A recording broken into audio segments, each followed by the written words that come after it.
Om Jnanatimirandasya Jnananjana Chakshunitam Jnana Tasmai Shri Gurave Namaha.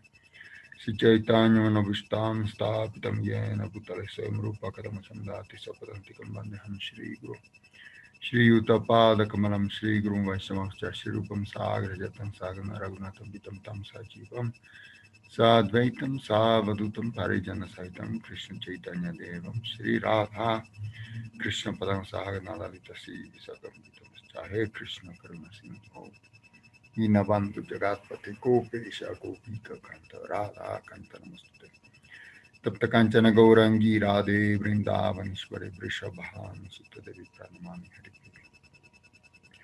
Bhaktya Vihina Parata Laksha Chitascha Kamadi Tarangamadi Kripa Maitam Sharanam Prapanna Brinde Namaste Charanaravindam Brinde Namaste Charanaravindam Brinde Namaste Charanaravindam Danchakalpatarvascha Kripa Sindhu Vyacha Patitanam Pavanebhyo Vaishnavebhyo Namo Namaha Krishna Chaitanya Prabhu Nityananda Shadaika Harshvasturu Hare Krishna Krishna Krishna Hare Hare Ram Ram Ram Ram Hare Hare.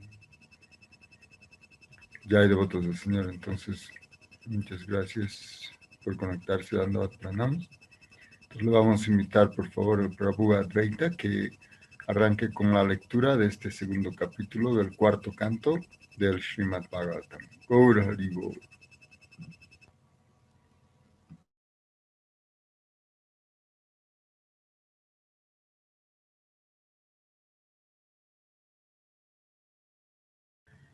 Entonces, Prabhu Advaita, adelante, por favor, gracias. Jay, capítulo 2, Daksha maldice al señor Shiva. Verso 1. Vidura preguntó, ¿por qué Daksha, que tan afectuoso era con su hija, estaba envidioso de Shiva, que es la persona más apacible? ¿Por qué despreció a su hija Sati? El señor Shiva, el maestro espiritual del mundo entero, está libre de enemistad, es una personalidad pacífica y está siempre satisfecho en sí mismo. Es el más grande de los semidioses. ¿Cómo es posible que Daksha pudiera ser hostil hacia esa personalidad tan auspiciosa? Verso 3. Mi querido Maitreya, renunciar a la propia vida es algo muy difícil. ¿Podrías explicarme, por favor, cómo es posible que un yerno y un suegro como Shiva y Daksha se enfrentaran con tanta aspereza como para que la gran diosa Sati abandonara la vida? Verso 4. El sabio Maitreya dijo, en el pasado, los líderes de la creación universal ejecutaron un gran sacrificio en el que se reunieron todos los grandes sabios, filósofos, semidioses y dioses del fuego, junto con sus seguidores. Verso 5. Cuando Daksha, el líder de los Prajapatis, entró en la asamblea, el lustre de su cuerpo era tan intenso como la refulgencia del sol. Toda la asamblea se llenó de luz y ante su presencia, las personalidades allí reunidas perdieron toda importancia. Verso 6. Impresionados por el lustre de su cuerpo, todos los dioses del fuego y demás participantes de aquella gran asamblea, a excepción del señor Brahma y del señor Shiva, dejaron sus asientos y se pusieron en pie, expresando así su respeto por Daksha.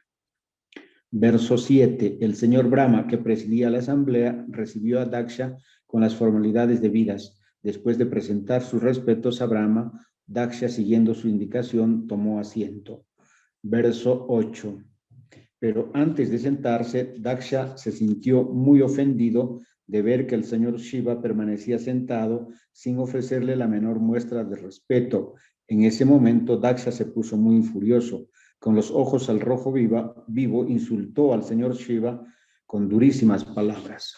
Verso 9. Escuchadme todos con atención, oh sabios brahmanas y dioses del fuego aquí presentes. Escuchadme, por favor, pues hablo de los modales de las personas educadas y no lo hago por ignorancia ni por envidia. Verso 10. Shiva ha arruinado la fama y el buen nombre de los gobernantes del universo y ha contaminado el sendero de la buena educación. Como no tiene vergüenza, no sabe comportarse. Verso 11. Él me ha reconocido ya como su superior al casarse con mi hija ante el fuego y los brahmanas. Se ha casado con mi hija que es igual a Gayatri, y ha querido hacerse pasar por una persona honesta. Verso 12. Tiene ojos de mono, pero a pesar de ello se ha casado con mi hija, que tiene los ojos de un cervatillo. Aún así, no se levantó para recibirme, ni le pareció conveniente darme la bienvenida con palabras amables. Verso 13. Yo no tenía el menor deseo de entregar a mi hija a esa persona que ha roto todas las normas de urbanidad. Es impuro, pues no cumple las reglas y regulaciones prescritas, pero me vi obligado a entregarle mi hija como el que enseña los Vedas a un Sudra. Versos 14-15. Vive en lugares muy sucios, en los crematorios, y anda en compañía de fantasmas y demonios, desnudo como un loco, riendo y llorando. Se unta todo el cuerpo con las cenizas del crematorio, no tiene costumbre de bañarse y se engalana con un collar de calaveras y huesos. Así pues, Shiva es auspicioso solo de nombre. En realidad es la criatura más demencial e inauspiciosa. Todos los seres alucinados, los más hundidos en la modalidad de la ignorancia, sienten cariño por él y él es como un líder para ellos. Verso 16. A pedido del señor Brahma, yo le entregué mi casta hija, aunque él carece por completo de limpieza y tiene el corazón lleno de cosas desagradables. Verso 17. El sabio Maitreya continuó, fue así como Daksha, viendo que el señor Shiva permanecía sentado como si estuviera en contra de él, se lavó las manos y la boca y le maldijo con las siguientes palabras. Los semidioses son dignos de participar de las oblaciones del sacrificio, pero el señor Shiva, que es el más bajo de todos los semidioses, no debe recibir parte alguna. Verso 19. Maitreya continuó, mi querido Vidura, a pesar de los ruegos de todos los miembros de la asamblea de sacrificio, Daksha, muy iracundo, maldijo al señor Shiva, salió de la asamblea y regresó a su casa. Verso 20. Nandíshvara, uno de los principales seguidores del señor Shiva, al darse cuenta de que su señor había sido maldecido, se llenó de ira. Sus ojos se enrojecieron y se dispuso a maldecir a Daksha y a todos los brahmanas que estaban allí presentes. Habían consentido que Daksha maldijese a Shiva con ásperas palabras. Verso 21.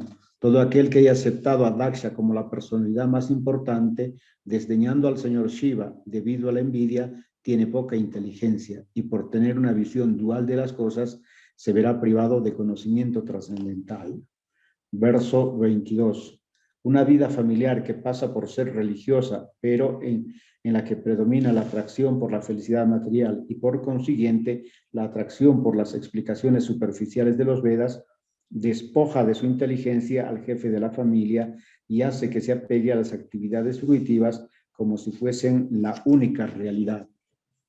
Verso 23. Daksha cree que el cuerpo es la única realidad. Ha olvidado el Vishnupada o Vishnugati y lo único que le importa es la vida sexual. Por ello, dentro de poco tiempo tendrá cabeza de cabra. Verso 24. Con el cultivo de una educación y una inteligencia materialistas, algunas personas se han vuelto tan torpes como materia muerta y se enredan como ignorantes en las actividades fruitivas. Personas de esa clase han insultado al señor Shiva intencionadamente. Que sigan en el ciclo continuo de nacimientos y muertes. Verso 25. Que quienes envidian al señor Shiva, embrutecidos a causa de la atracción que sienten por el florido lenguaje de las encantadoras promesas de los Vedas, permanezcan apegados siempre a las actividades fruitivas. Verso 26. Estos brahmanas aceptan el sendero de la educación, la austeridad y los votos solo como un medio de ganarse el sustento. No podrán distinguir entre lo que se debe y lo que no se debe comer. Conseguirán dinero mendigando de puerta en puerta, buscando solamente la satisfacción del cuerpo. Verso 27. Cuando Nandíshvara lanzó esta maldición contra los brahmanas de casta, el sabio Bhrigu reaccionó condenando a los seguidores del señor Shiva con esta fortísima maldición brahmínica. Sí, verso 28. Ciertamente, aquel que haga el voto de satisfacer al señor Shiva o siga principios de ese tipo, se volverá un ateo y se desviará de los mandamientos trascendentales de las Escrituras. Verso 29. Los que hacen el voto de adorar al señor Shiva son tan necios que le imitan dejándose el pelo largo. Una vez iniciados en el culto al señor Shiva, prefieren mantenerse a base de vino, carne y otras cosas por el estilo. Verso 30. Bhrigu Muni continuó, puesto que blasfemas contra los Vedas y los Brahmanas, que son seguidores de los principios védicos, debe entenderse que ya te has refugiado en la doctrina del ateísmo. Verso 31. Los Vedas dan los principios regulativos eternos para el progreso auspicioso de la civilización humana, principios que en el pasado se siguieron estrictamente. La suprema personalidad de Dios, que recibe el nombre de Janardana, el bienqueriente de todas las entidades vivientes, es la prueba concluyente de este principio. Verso 32. Es verdad, en verdad que vosotros, los seguidores de Bhuttapati, el señor Shiva, sin la menor duda descenderéis hasta el nivel del ateísmo para blasfemar contra los principios de los Vedas, que son el sendero puro y supremo de las personas santas. Verso 33. El sabio Maitreya dijo, ante este intercambio de maldiciones entre sus seguidores y los partidarios de Daksha y de Bhrigu, el señor Shiva se entristeció mucho. Sin decir nada, abandonó el lugar del sacrificio, seguido por sus discípulos. Verso 34. El sabio Maitreya continuó, oh Vidura, los progenitores de la población del universo ejecutaron entonces un sacrificio que duró miles de años, pues el sacrificio es la mejor manera de adorar al Señor Supremo Hari, la personalidad de Dios.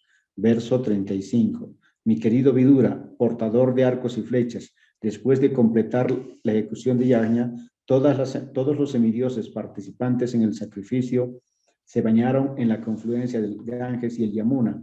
Ese baño se denomina Avabrita Sama. Tras purificar su corazón de este modo, partieron a sus respectivas moradas. Bueno, de esta manera termina el capítulo 2 del canto 4 del Srimad Bhagavatam, titulado Daksha maldice al señor Shiva. Continuamos con el capítulo 3, titulado Conversación entre el señor Shiva y Sati. Verso 1. Maitreya continuó. De esta manera, la tirantez entre suegro y yerno, Daksha y el señor Shiva, se mantuvo durante un considerable periodo de tiempo. Verso 2.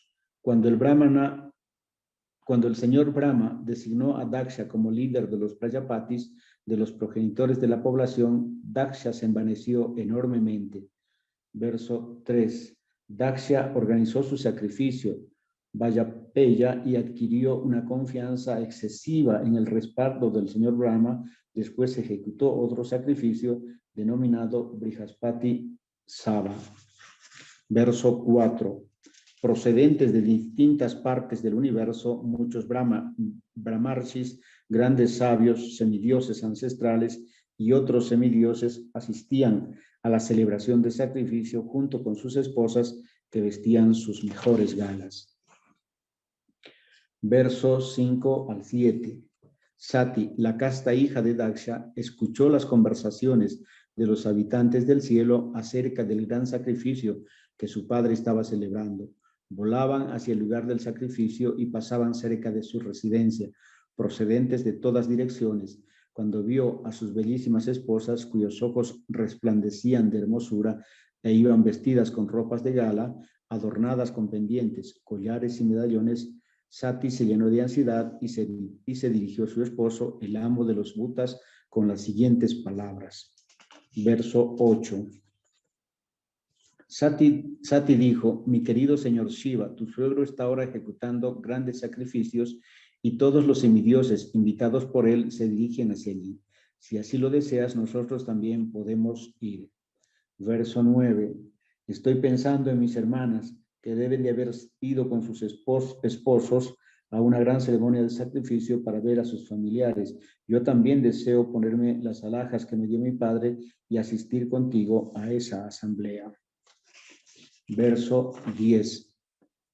Allí deben estar mis hermanas y las hermanas de mi madre con sus esposos. además de otros muchos familiares afectuosos. Así que si voy, podré verlos a todos y podré ver las banderas al viento y el sacrificio que ejecutarán los grandes sabios.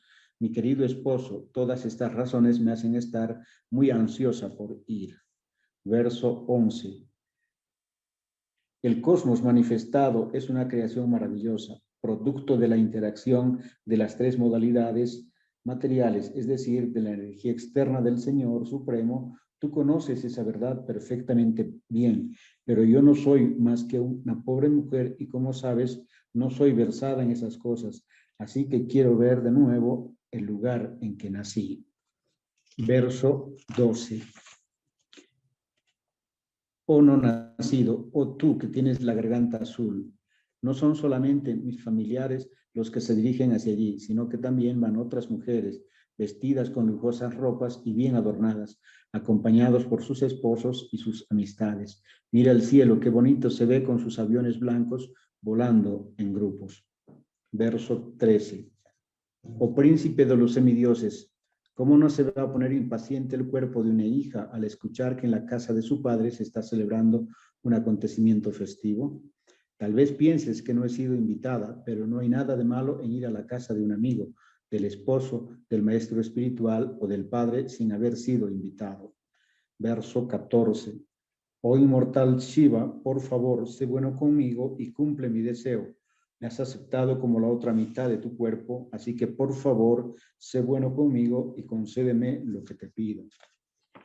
Verso 15.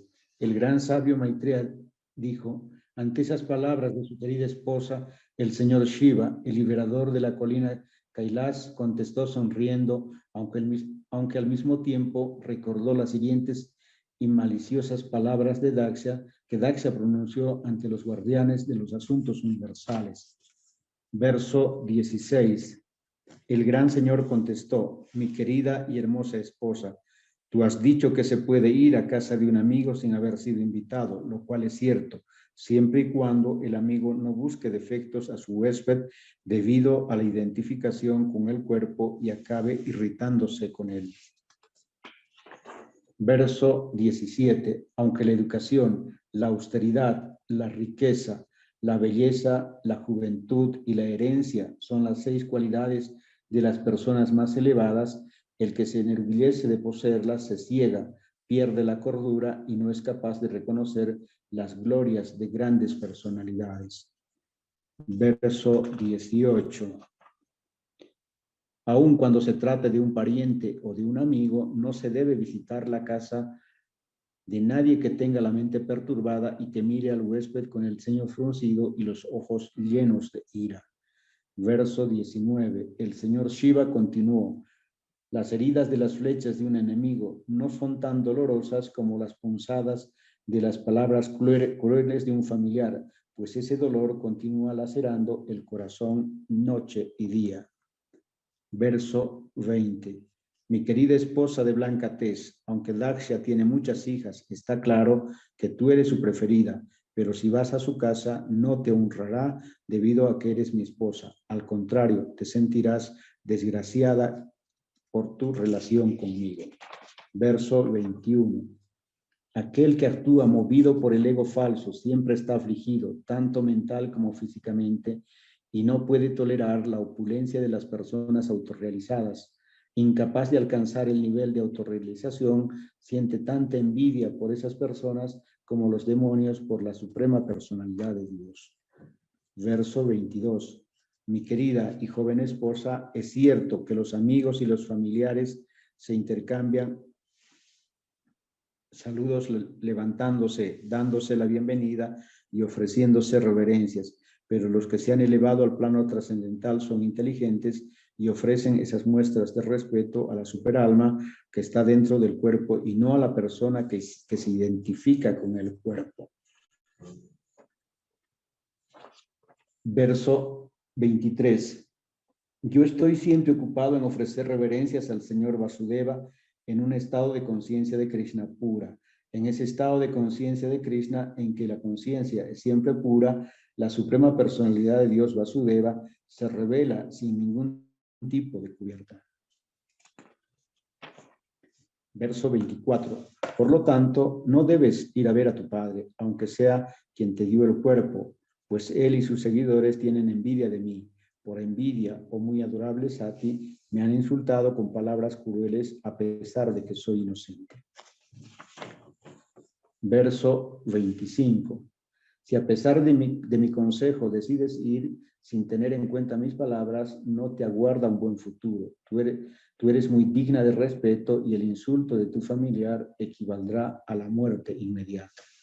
De esta manera termina el capítulo 3 del canto 4 del Srimad Bhagavatam, titulado Conversación entre el señor Shiva y Sati. La lectura del capítulo 4, titulado Sati abandona el cuerpo. Verso 1. El sabio Maitreya dijo: el señor Shiva guardó silencio, viendo que Sati, tras escuchar sus palabras, estaba indecisa. Sati tenía un gran deseo de ir a la casa de su padre para ver a sus familiares, pero al mismo tiempo le asustaba la advertencia del señor Shiva. Llevada por los vaivenes de su mente, se movía como un columpio saliendo de la habitación y volviendo a entrar. Verso 2. A Sati le puso muy mal que se le prohibiese ir a casa de su padre a ver a sus familiares. Debido al afecto que sentía por ellos, se le saltaron las lágrimas. Temblando y muy afligida, miró a su excepcional esposo, el señor Shiva, como si fuera a fulminarlo con la mirada. Verso 3. A continuación, Sati dejó a su esposo, el señor Shiva, quien por afecto le había dado la mitad de su cuerpo. Resollando de ira y desconsuelo, se marchó a casa de su padre. Fue un acto poco inteligente que se debió a su condición de débil mujer. Verso 4. Cuando vieron que Sati se marchaba sola y a toda prisa, miles de discípulos del señor Shiva, encabezados por Maniman y Mada y con su toro Nandi al frente, se apresuraron a seguirla, acompañados por los yaksas. Verso 5. Los discípulos del señor Shiva dispusieron un asiento para Sati a lomos de un toro y le trajeron el pajarillo que ella solía mimar. Le llevaron una flor de loto, un espejo y otros objetos por el estilo para que disfrutase de ellos y extendieron por encima de ella un gran dosel, seguida por una banda que cantaba acompañándose de tambores, caracolas y trompetas. La procesión era tan pomposa como un cortejo real. Verso 6. Llegaron entonces a la casa de su padre y entraron en el recinto en que se celebraba el sacrificio, donde todos estaban cantando los himnos védicos. Allí estaban reunidos los grandes sabios, brahmanas y semidioses, y había muchos animales para el sacrificio, además de potes hechos de arcilla, piedra, oro, hierba o piel, todos los cuales eran indispensables para el sacrificio. Verso 7. Cuando Sati llegó con sus seguidores al lugar de sacrificio, nadie le brindó una buena acogida, pues todos los presentes temían a Daksha. Nadie le dio la bienvenida, solo su madre y sus hermanas, que con lágrimas en los ojos y alegría en el rostro, salieron a recibirla y le ofrecieron palabras muy dulces. Verso 8. Aunque fue recibida por su madre y sus hermanas, ella no dio respuesta a sus palabras de acogida, y aunque le ofrecieron un asiento y regalos, ella no aceptó nada, pues su padre no habló con ella, ni le dio la bienvenida interesándose por su bienestar. Verso 9. Presente en el recinto del sacrificio, Sati vio que no estaba ofreciendo oblaciones para su esposo, que no se estaban ofreciendo oblaciones para su esposo, el señor Shiva. Luego comprendió que su padre no solo no había invitado al señor Shiva, sino que además, cuando vio a la excelsa esposa del señor Shiva, Daksha tampoco le dio la bienvenida. Viendo esto, se puso tan iracunda que miró a su padre como si fuese a quemarlo con los ojos. Verso 10. Los seguidores del señor Shiva, los fantasmas, estaban a punto de herir o matar a Daksha, pero Sati les ordenó que se detuvieran. Estaba muy iracunda y llena de tristeza, y en ese estado de ánimo habló censurando el proceso fruitivo de ejecuciones de sacrificio y también a las personas que se enorgullecen de esos sacrificios innecesarios y complicados. Censuró especialmente a su padre, hablando en contra de él en presencia de todos. Verso 11. La bendita diosa dijo, el señor Shiva es el más querido de todas las entidades vivientes, no tiene rival, no quiere demasiado a nadie y nadie es su enemigo. Nadie más que tú podría envidiar a ese ser universal que está libre de toda enemistad. Verso 12. Daksha, 2 veces nacido, lo único que sabe hacer un hombre como tú es criticar las buenas cualidades ajenas. El señor Shiva, sin embargo, no solo no critica a los demás, sino que cuando alguien tiene una buena cualidad, él lo realza mucho más. Por desgracia, tú has criticado a un alma tan grande. Verso 13. No es sorprendente que las personas que han identificado su ser con el cuerpo material perecedero se empeñan en burlarse de las grandes almas. Esa envidia de los materialistas es muy buena porque les hace caer. El polvo de los pies de las grandes personalidades rebaja su posición. Verso 14. Sati continuó, mi querido padre, al envidiar al señor Shiva, estás cometiendo la mayor de las ofensas, pues incluso su nombre, compuesto de dos sílabas, sí y va, purifícate de todas las actividades pecaminosas. Nadie pasa por alto sus órdenes. El señor Shiva es siempre puro y excepto tú, nadie le envidia. Verso 15.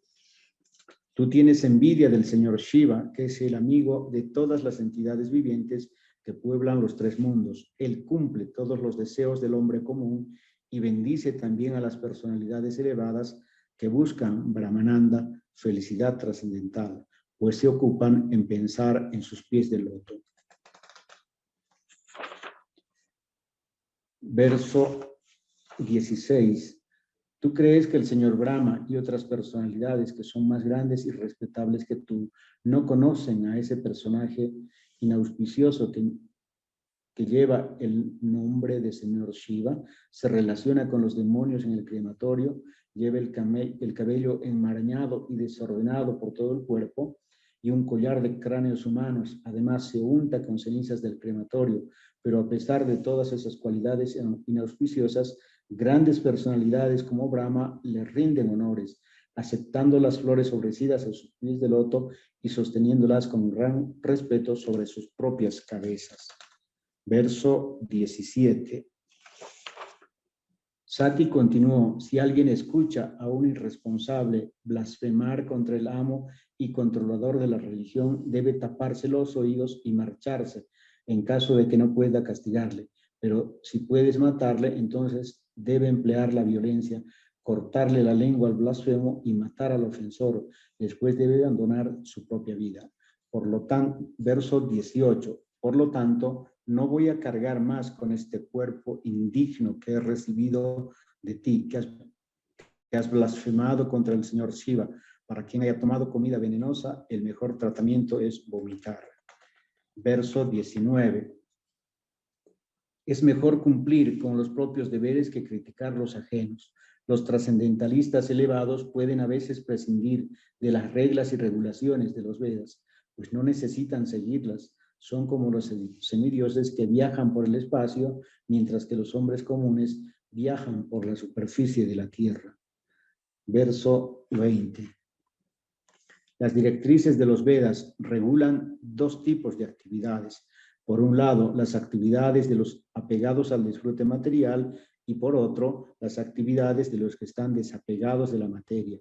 Y en función de sus actividades, también las personas pueden ser de 2 tipos, bien diferenciados entre sí. Si alguien pretende ver las 2 clases de actividades en una misma persona, se contradice, pero la persona que está situada en el plano trascendental puede hacer caso omiso tanto de unas como de otras. Verso 21. Mi querido padre, ni tú ni tus aduladores podéis siquiera imaginar la opulencia que nosotros poseemos, pues lo que les interesa a quienes se ocupan en actividades fruitivas mediante la ejecución de grandes sacrificios es satisfacer las necesidades fruitivas mediante la ejecución de grandes sacrificios en satisfacer las necesidades del cuerpo comiendo alimentos ofrecidos en el sacrificio. Con solo desearlo podemos manifestar nuestras opulencias. Solo las grandes personalidades, que son almas renunciadas y autorrealizadas pueden lograr esto. Verso 22. Eres un ofensor contra los pies de loto del señor Shiva, y para mi desgracia, mi cuerpo procede del tuyo. Siento mucha vergüenza del parentesco que me une a ti, y reniego de mí misma por tener un cuerpo contaminado por la relación con un ofensor contra los pies de loto del más grande de las personalidades. Verso 23. Debido al parentesco que me une contigo, nada más oír al señor Shiva llamándome Dakshayani, me deprimo y pierdo el optimismo y la sonrisa. Me siento muy triste de que mi cuerpo, que no es más que una bolsa, proceda de ti. Por esa razón voy a abandonarlo. Verso 24. El sabio Maitreya dijo a Vidura, oh aniquilador de enemigos, diciendo estas palabras a su padre en el recinto del sacrificio. Sati se sentó en el suelo mirando hacia el norte, vestida con ropas de color azafrán, tocó agua para santificarse y cerró los ojos para absorberse en el proceso del yoga místico. Verso 25. En primer lugar, se sentó en la postura prescrita y a continuación llevó hacia arriba el aire vital hasta situarla en la posición del equilibrio próximo al ombligo.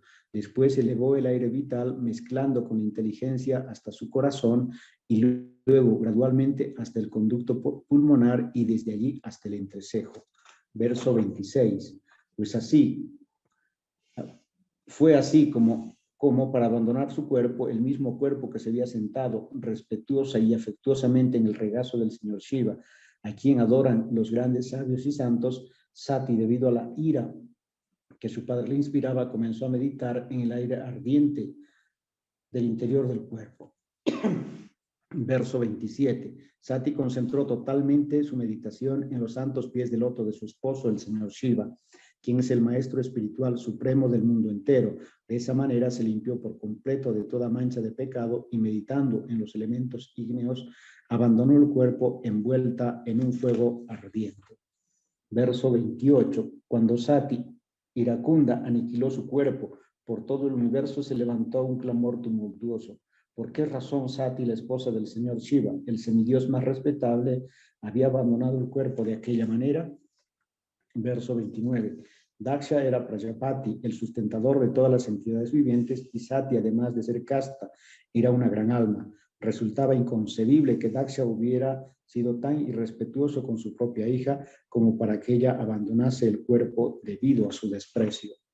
Verso 30. Daksha es tan duro de corazón que es indigno de ser brahmana por haber ofendido a su hija, por no haber impedido su muerte y por su gran envidia de la suprema personalidad de Dios. Su mala fama se propagará por todas partes. Verso 31. Mientras la gente comentaba la asombrosa muerte voluntaria de Sati, los asistentes que le habían acompañado se dispusieron a matar a Daksha con sus armas. Verso 32. Se abrieron paso violentamente, pero Bhrigu Muni vio el peligro y ofreciendo oblaciones en el lado sur del fuego de sacrificio, sin perder un instante, pronunció unos signos mántricos del Yajurveda que podían provocar la muerte inmediata a los destructores de las ejecuciones de Yajna.